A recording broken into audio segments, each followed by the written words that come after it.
the opening scene of Rudy was filmed in my neighborhood, which I just realized a couple weeks ago, and it really kind of almost brought a tear to my eye. I was like, wow, that's pretty cool to see. From the campus of Our Lady's University, this is For Good, Stories from Notre Dame, a behind-the-scenes glimpse into life under the Golden Dome and the powerful stories that drive Notre Dame to become a force for good in the world. Hello and welcome to For Good, Stories from Notre Dame. Today we're coming to you from the basement of the Eck Visitor Center, a place few of you have ever been in. It's the home of Notre Dame Listens, or ND Listens as we call it. It was originally known as the Development Phone Center, which was established in the fall of 1987 to solicit donations via telephone from alumni, parents, and friends of the university. In the past 36 years, the phone center has gone through several updates, and it continues to play a critical role in the university's alumni and community relations. Student callers from ND Listens no longer call to solicit gifts, which your silent applause is appreciated, but instead they call to listen, to make connections, and to show gratitude for the generosity of the Notre Dame family. And they do that exclusively. Today, I am proud to be joined by two ND Listen students. They are both callers. Cesar Sanchez is class of 2024. He's a senior manager. And Brooke Dubay, class of 2026, a sophomore. Welcome, Cesar and Brooke, and maybe let's just start out by sharing with us a little bit of your stories. First, where do you come from and how did you come to Notre Dame? And then how did you become a student caller? Yeah, I'm Cesar. I grew up on the southeast side of Chicago. It's good to clarify that you're Cesar and you're Brooke. That's key. No miscommunication happened. Great, thank you. I grew up on the southeast side of Chicago in the shadow of the old steel mills, and growing up, everyone always loved Notre Dame, Notre Dame till you die. And so I really take pride in being able to... Like a Rudy kind of... Rudy, actually, the opening scene of Rudy was filmed in my neighborhood, which I just realized a couple weeks ago, and it really kind of almost brought a tear to my eye. I was like, wow, that's pretty cool to see. But yeah, everyone loved Notre Dame, so growing up watching Notre Dame football games was always a tradition, but for a lot of people, it just isn't necessarily... they don't really have the chance to be able to get to come here. So I'm definitely grateful to be able to represent a lot of people back home. My grandmother was a diehard Notre Dame basketball fan, and so she passed down that fandom to me, and I'm happy to be here today. Senior now, so on my way out, sadly, but I lived in Balmer Hall here on campus, and I'm a statistics major with minors in journalism and data science. Fantastic. So you started out your first year as a first-year student, as a student caller, and then you were promoted, and now you're a student manager? Yes. Okay. So coming in freshman year, it was in the midst of the start of the COVID pandemic on campus, and I was just looking for a job, and I searched the job board, just looking for something, and I saw this thing called ND Listens, which seemed like a good way to engage with alumni. So I went to the interview, and it was on Zoom, and I was really nervous, so I wore a suit because I was just like, it's like my first real job interview. I don't know how this is going to go. And so I get on the Zoom, and both of them, the interviewees, are kind of just dressed very casually, and I could tell they're kind of like looking at me like, why is he wearing a suit? But the interview went great. I was happy enough to get the job, and I didn't realize till after that it was actually pretty hard to get into ND Listens because of the awesome work that we do. So since then, I've been able to call for 3 years, and then last year I became a team leader, and now I advanced to senior manager where I oversee 3 shifts a week. That is fantastic, and I know that there's over 100 student callers here. We hired 20 new students this year, and you guys did the interviews, and my understanding is that there were 120 applicants for 20 positions that we hired, or was it 10 positions? 10 positions. So it's harder, the acceptance rate for Notre Dame at 11% is a little bit more relaxed than it is to become a student caller. So it's amazing the demand to come here and connect with our alumni, parents, and friends. And thank you for your leadership. And we'll come back and talk a little bit more. But Brooke, tell us a little bit about your story. How did you Where did you come from and how did you come to Notre Dame and then ultimately be a student caller? Yeah, so I'm originally from Long Island, New York. I grew up there. I have 3 siblings. I love this. So that means you bring a little bit more edge. South side of Chicago, but still to get those Midwest values. But you got a little bit of edge. Yeah, a little spunk to us. Yeah. I think that is like, being a little far away from the city, so we're a little more relaxed. Yeah. But yeah, when I was growing up, my grandparents were huge Notre Dame football fans. They also loved what the school represented: God, country, and family. And they always wanted a family member to attend the school. So, as my 7-year-old little self, I was like, I'm going to do it. Little did I know the journey I had ahead of me to get here. But yeah, then when I was in middle school, my grandma passed away from pediatric cancer, which was kind of a shock to all of us. She was an angel. She always flew down to come see us. She lived in Buffalo, so about 10 hours away from us. I'm from Buffalo. Oh, That's really? Cool. Yeah. Yeah, so she was up there with a few of my cousins and my aunts and uncles. But she passed away very quickly.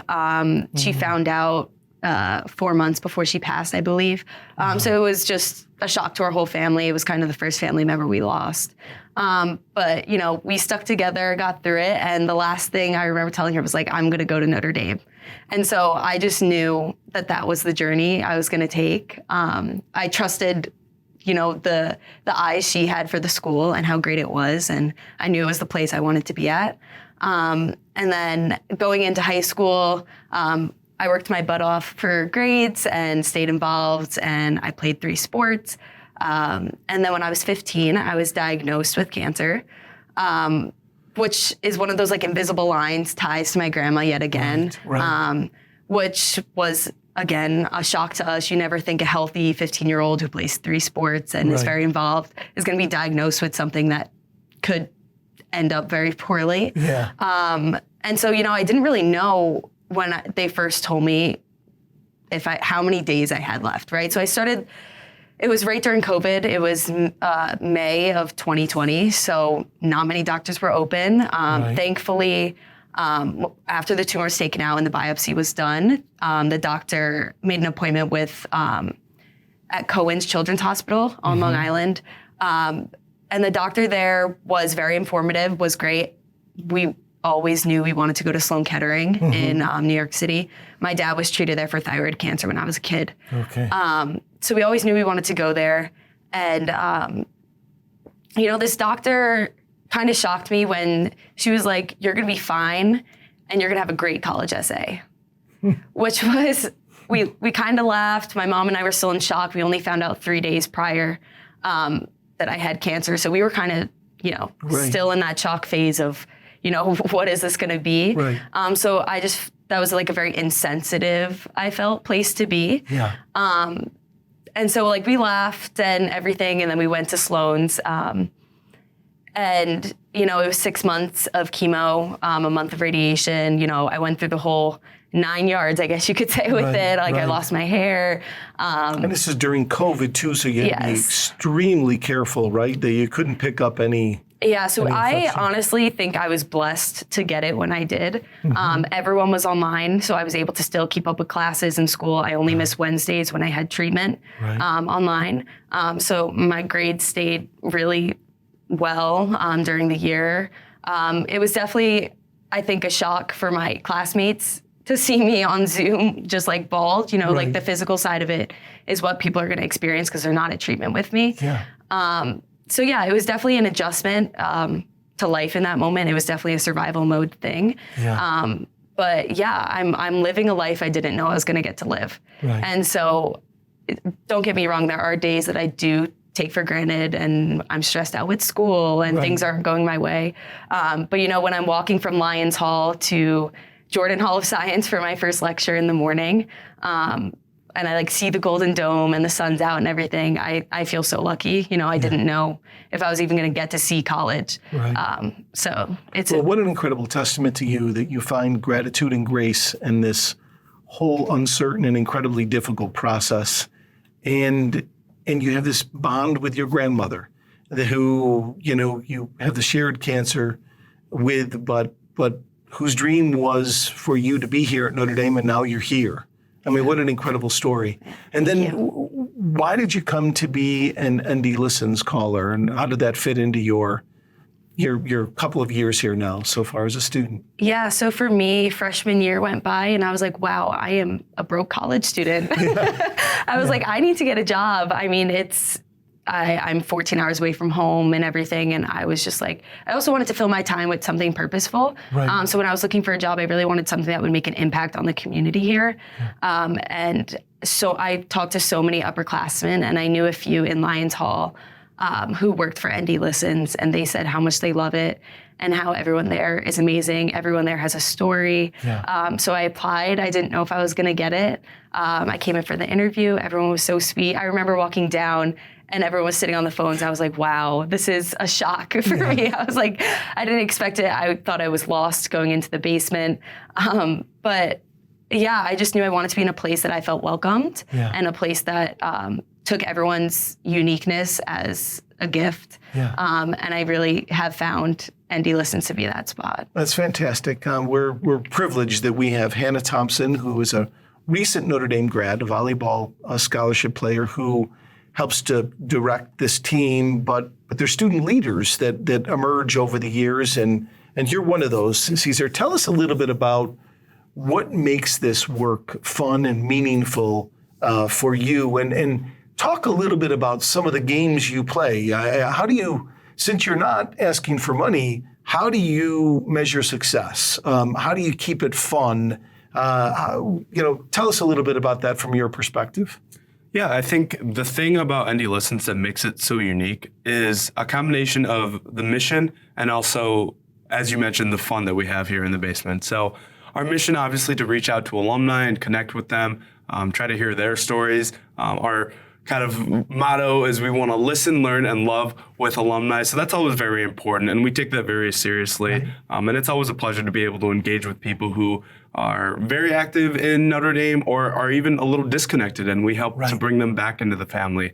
In terms of some of the fun things we do down in the basement, we have, at the start of shift, we have what's called Scrum, which is just basically a mix of giving out announcements on shift, but also we go around and do like an icebreaker question, which often brings out some pretty interesting responses. Yeah. And then mid-shift, we have what's called Man Fun, which is short for mandatory fun, when we stop calling for 15 minutes and just play a game. Yeah. So whether it's charades, which normally takes longer than 15 minutes, unfortunately, or any other game, we always have a fun time with that, along with a lot of other small games that we have. We split all of our callers up into 6 different teams, with each of the teams kind of having their own goals for calling and for how many calls they make and how many calling minutes that they have.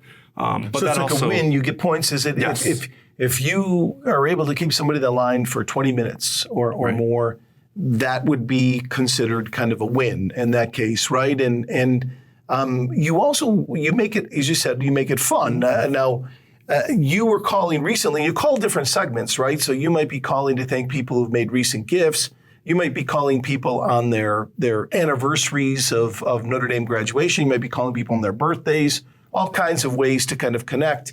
But you have like words of the day, and this is not, the callers don't, I mean, the callers know this, but the recipients don't on the receiving end. So the idea is you get extra points if you can get them to say that word, right? Yes. So it keeps it kind of fun and dynamic here in the basement. But you guys were calling Notre Dame employees recently, and I happen to be one of them, just thanking all of us for our service here day in and day out at the university, which was very kind. And you called me, Cesar, and I think the word of the day, I was tipped off because part of this team was marshmallow. Yes. So you were supposed to try to get me to say marshmallow, but you didn't. And so I knew it. And so I think we have a little clip.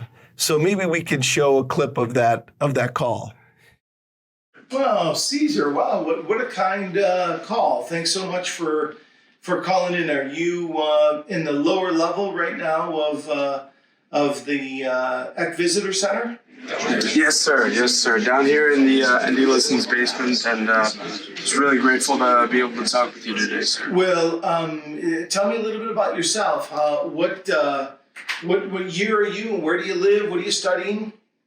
Yeah, so I'm a senior. I used to live in Balmer Hall, the best home on campus, but now I moved off campus and live over on Eddy Street, but studying statistics with minors in data science and journalism. I didn't pick it up at all. I just totally missed out on it. And you said it multiple times too. And it was almost like on the second time when I heard it, I was just like, oh wait, that's the word of the week. I got points for that. So then the call finished and I was like, I got him to say the word of the week. Let's go. And I see up here today, I see the word of the week up here is asparagus. I mean, getting somebody to say asparagus on the other line, the end of the line is, I mean, that's a tough one. Marshmallow's a little bit easier, I think, than asparagus. But tell us a little bit about your calls. What has been a really meaningful call, one that sticks out for you, or just thematically connecting with alumni, parents, friends? What has that meant for you as a sophomore here at Notre Dame, Brooke? Yeah, so it's really cool because I get to call my peers' parents sometimes. Yeah. I reach out to really older alumni, which I had this one call. I was talking to a man who just recently lost his wife to cancer. Right when I went to Sloan Kettering, my doctor, my oncologist, she was like, "You're part of this community now, and you're going to see it everywhere." And she was like, "It is everywhere, and people just don't pay attention to it unless it's hit them personally." And I think a lot of people can relate to that. And I just remember. Let me interrupt just real quickly. That there's a great quote from Albert Schweitzer that talked about the fellowship of those who bear the mark of pain. That when you enter into this community, your brokenness allows you to connect with others. So on that call, did you share with this gentleman that you had battled cancer yourself and it affected your family? Yeah. I think that the reason I went through what I went through is to share my story. So I don't hold anything in. When he told me that he had just recently lost his wife, I immediately was like, I understand and I hear you and I am so sorry for your loss. It's an impossible thing, watching someone you love not be okay. Right. And that's why I think me going through cancer was a lot harder for my mom to watch me be so sick in front of her eyes, where I was just living it, right? I didn't have a choice. Like I had to get better. There was no plan B for me. Right. And so when I was talking to this man, I think it just touched both of us, hearing like it's okay to struggle and it's okay to hurt and that it will get better in time. And I think that is something that I've learned the hard way. Right. I think before I was sick, I was the typical teenage girl that kind of thought, kept my head held high, walked with a lot of ego in me. And I think getting sick taught me a lot of those lessons that, it's okay to be emotional and vulnerable to people that you don't even know. And I think through that call, it was a 10-minute call, but even in that call, I think we both left with a little smile on our face for the day. And I know he shared his thanks for the call and sharing my story with him. It was a beautiful way to connect. It was. In times of need. I think that's when family is at its best, when we need each other, and that's beautiful. How about for you, Cesar? What was a call that maybe sticks out? You've been doing this now for 4 years almost, so maybe there's one or two that jumps out for you. Yeah, for me, it's actually a call that ended up being a voicemail. So left the voicemail for the gentleman, and he emailed me back and had just like a massive story that he wanted to share and get off his chest. So we're emailing back and forth. I have to leave shift. I end up emailing him on my personal email. We're talking for so long. He's sending me pictures of his family, just like telling me about his entire life. Clearly someone who just wanted to share his Notre Dame story.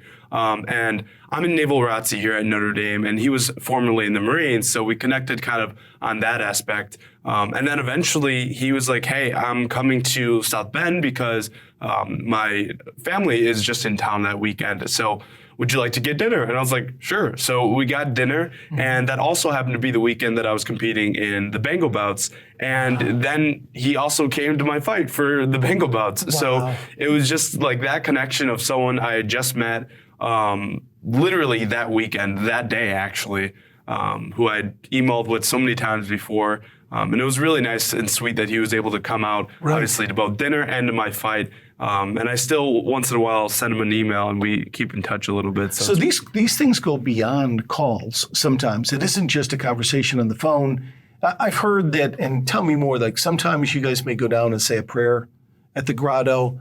Sometimes you may do a video and sing happy birthday or send some kind of message. What are some of the ways that, beyond what you just shared, that this has gone beyond a phone call in connecting with alumni, parents, and friends? Yeah, we have a number of different teams here. One of the teams is the Thank You Views team, which films thank you videos, and we send those out to alumni. Just a quick way to get them to see a student, hear a bit of our story, and make sure that they know that we're grateful for them. We have an international engagement team, which is active in reaching out to our international alumni. You do that like on WhatsApp or something, so you don't, or the phone. It's mainly over email. Okay. But it's sending them, like when Canadian Thanksgiving came out, we had a video for that and connected with them. We also, as you mentioned, do walks to the grotto, and we'll kind of have a little note and take pictures there and connect with alumni who really wish that they could be able to have the ability to go to the grotto here. Right. So we try to bring alumni a sense of their home here at Notre Dame to their home, wherever they are at that moment, and make sure that they feel connected with our Notre Dame family. How about for you? Any stories above and beyond the phone call that come to mind?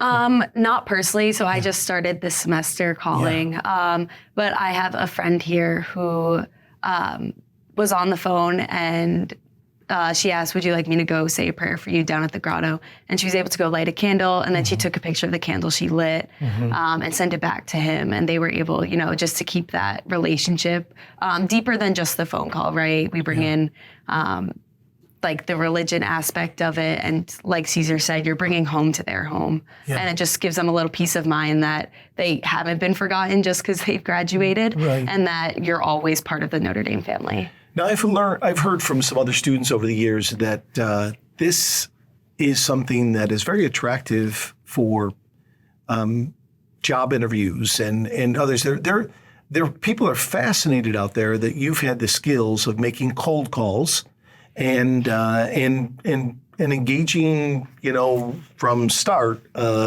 these conversations, and they see that. Have you heard of this being something that while you're not only spreading the good word through your work, but this is good for your own development and your own maturation and preparation for the workplace? What would you say about that? Yeah, for me, I think this world is getting more and more just texting each other and emails. So I think this job has made my communication skills, even just having a conversation face to face with people, just a little better. And I think that being able to make those cold calls and start a conversation from not knowing anything or very little about the person is really important for the professional scene. I know this year we had a company come in of former Notre Dame alumni, and they came and talked to us about the job, and they were looking for seniors interested in a job that was like cold calling. I can't remember the company name, but so I think it's definitely attractive being able to call. I mean, even if you're in the medical profession, calling a patient and knowing that professional line you don't want to cross, but also keeping it personal too. I think it's a really awesome job if you're looking for better communication skills. Anything you'd add, Cesar? I do a lot of like sports broadcasting, and so a lot of it's oral public communication. And so being able to talk Wait a second. You're doing sports broadcasting, you're in Bengal bouts, you're in Navy ROTC, you're a senior manager. Is there any time for studies? I mean, you're involved in everything. Finals week, it's next week, and it's going to hit pretty hard. But nonetheless, and so just being able to talk with people like that in uncomfortable situations sometimes helps my communication skills at large. And, being a naval officer, which is my career, is going to be involving a lot of communication and talking with people like that. So the skills that I have learned at ND Listens are going to help me in a myriad of ways for the rest of my life. Okay, so there's got to be some crazy zany moments, right? There have to be some conversations. This is just your first semester, so you might not have accumulated that many yourself, but what are some of the zany kind of out there conversations or things that have occurred that nobody would expect? A lot of them, I mean, sometimes we call like celebrities, which like that people that have just randomly given to Notre Dame or part of our family in some way. Yeah. Which is always pretty interesting. I was able to call a couple MLB pitchers, which was pretty exciting for me. Right. Sometimes some of the requests that we get on the phones and like some of the conversations that we get are a little crazy. Like people just, like for me, for my senior manager position, I'll be sitting here listening to everyone talk on the phones. And it's really interesting hearing some of the conversations that just pop up and some of the things the callers are saying, like you just have no clue where these conversations are leading. But it's just part of having an authentic conversation with people and connecting with people where they are.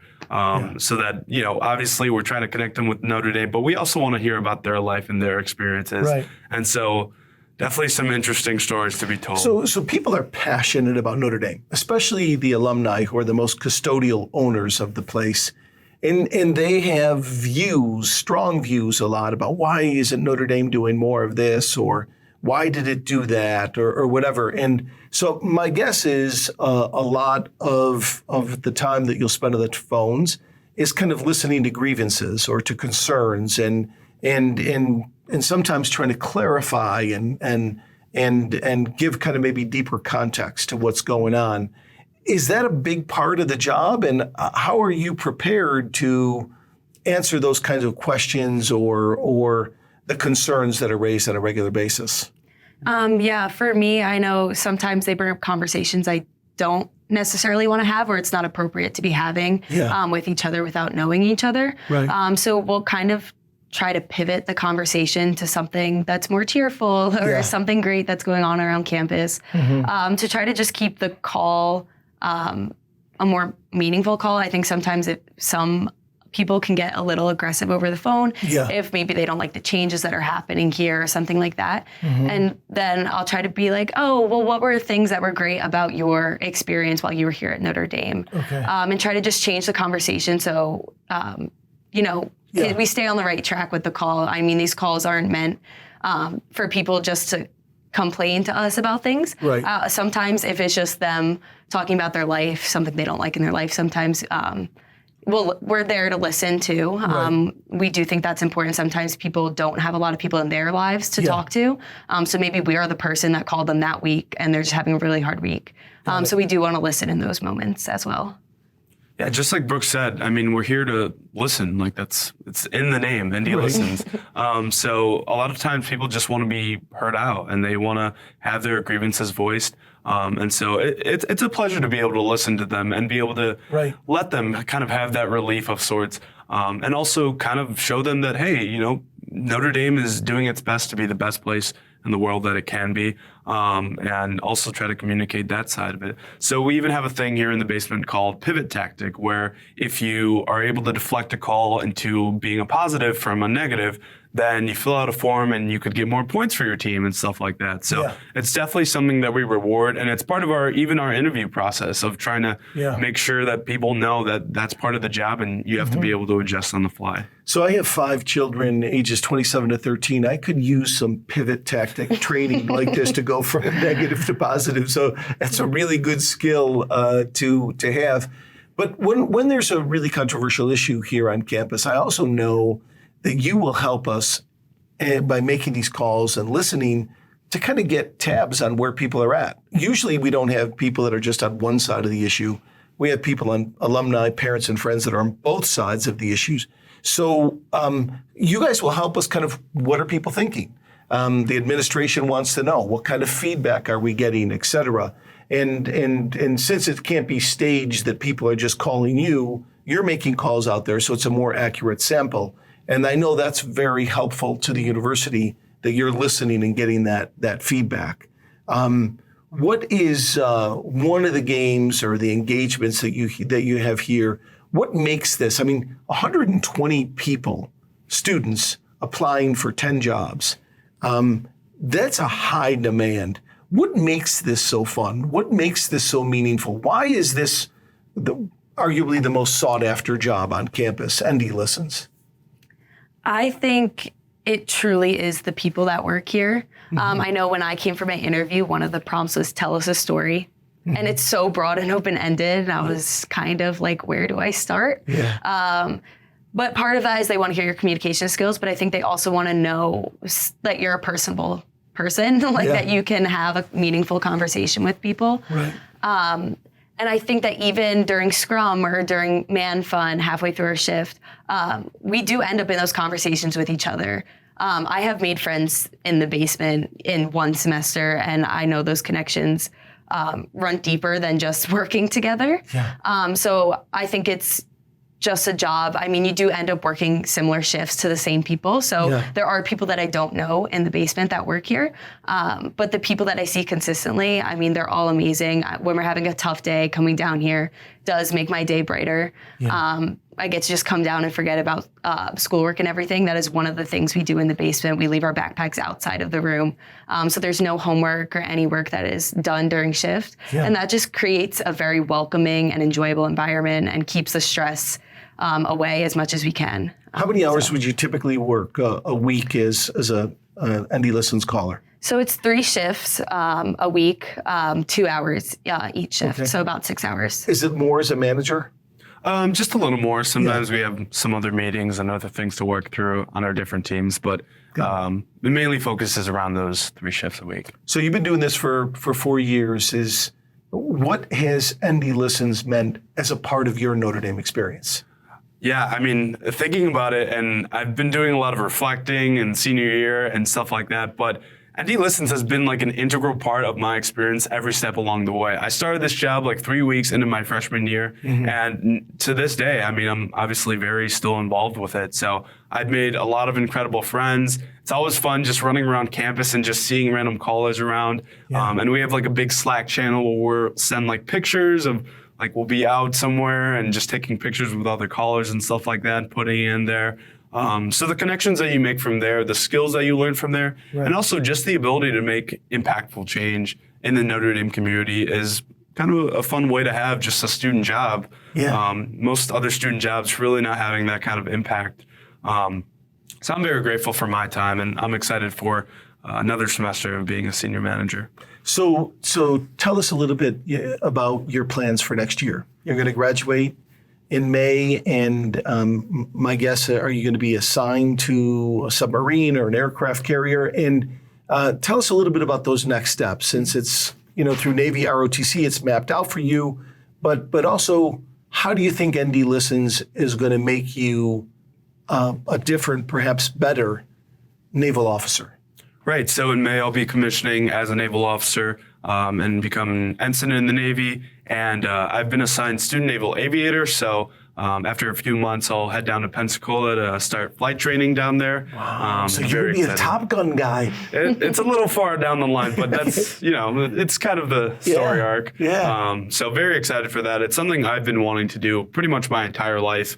And it's a pleasure that I've had the opportunity to do that through Notre Dame.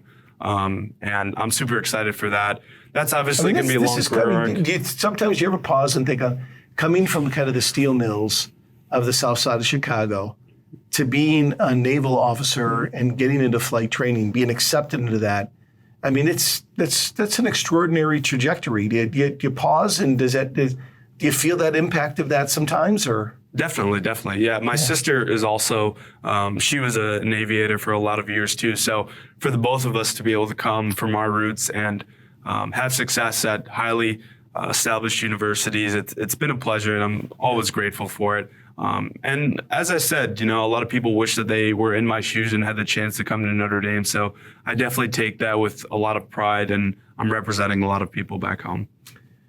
What about, you're earlier in your journey, and you're probably looking at summer internships at the end of your sophomore year. What are you thinking about as next steps? Yeah, so I am preparing for med school, and I say that lightly, but you do have to start preparing pretty early on, even for the application and everything. So I'm hoping to do cancer research at Sloan Kettering in New York City over the summer. My end goal is to be a pediatric oncologist. It's a full circle moment, but I think I could give a very important patient-doctor relationship to my future patients. I think after experiencing the insensitivity of that one doctor that I saw, I think I could avoid doing that. And I think a huge part of treating people with a terminal illness is the hope and just a smile that you can give them. Right. I know you'll hear people say, hope keeps people alive, and it truly does. I know, especially if you have older people who are terminally ill, they'll live like much longer than the doctor thought they were going to, just because of the environment they had around them. Right. And I think a huge part of that is how the doctor approaches treatment and just the patient-doctor relationship. So, Well, you've got a deep sense of why in terms of becoming a pediatric oncologist, and I have no doubt that you're going to have a tremendous impact on that front. One final question for both of you. What does the Notre Dame family mean to you? You're relatively early into your journeys. Neither one of you have yet joined the kind of august alumni body. Too soon. Too soon here. Yeah, exactly. You want to kind of hold on to these days as long as you can. You're a little bit further along in the process, obviously, Cesar. But early on, what does the Notre Dame family mean to you?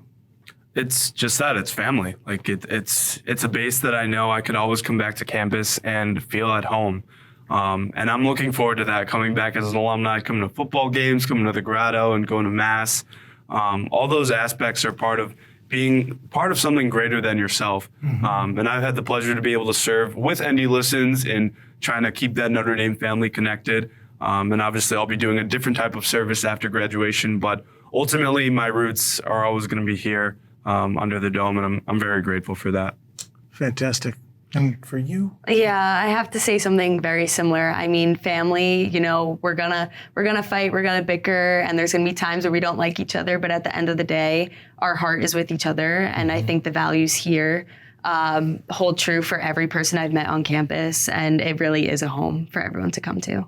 That's beautiful. And you have that unique perspective through ND Listens that families do argue, they dispute, they have different views, and you guys embrace that. You listen to people with dissenting, perspectives, and yet we're still family. Through it all, we love each other, through our warts, our bumps, and bruises, and what you guys do here is sacred. It's really, really important ministry, and it's a great way for you to become even stronger members of the Notre Dame, leaders of the Notre Dame family in the years to come. So thank you both for your service. Your parents have to be so incredibly proud of you, and you both have, in different ways, overcome so much to be where you're at. And I think the future, you're going to make a big impact on a lot of lives. So we always close this program with a prayer to Our Lady, and so maybe we can join together and say Hail Mary. And for all of those who are with us and watching, we want to wish you all a joyful Advent season that's filled with hope and waiting, and our prayers for you and your families, especially those who are going through times of loss and suffering and difficulties in these days. Know that the Notre Dame family is with you, that we love you. We're sending prayers your way, and we wish you all the blessings of Christmas. So together with Cesar and Brooke, maybe we can just kind of join hands, and we'll just join hands. We'll leave one open for all of you. Hail Mary, full of grace, the Lord is with thee. Blessed art thou among women, and blessed is the fruit of thy womb, Jesus. Holy Mary, Mother of God, pray for us sinners, now and at the hour of our death. Amen. Thank you. God bless. Go Irish. And thanks, Brooke. Thanks, Cesar. Thank you. Thank you for listening to this episode of For Good, Stories from Notre Dame, where we explore the remarkable impact of Our Lady's University. In this series of conversations, we offer a behind-the-scenes glimpse into life under the Golden Dome and discuss the innovative, diverse, and powerful ways that Notre Dame strives to be a force for good in the world. You can find upcoming and previous episodes on our YouTube channel, ND Loyal, Spotify, and Apple Podcasts. Join us next time as we continue to uncover how Notre Dame is impacting the world for good, one story at a time.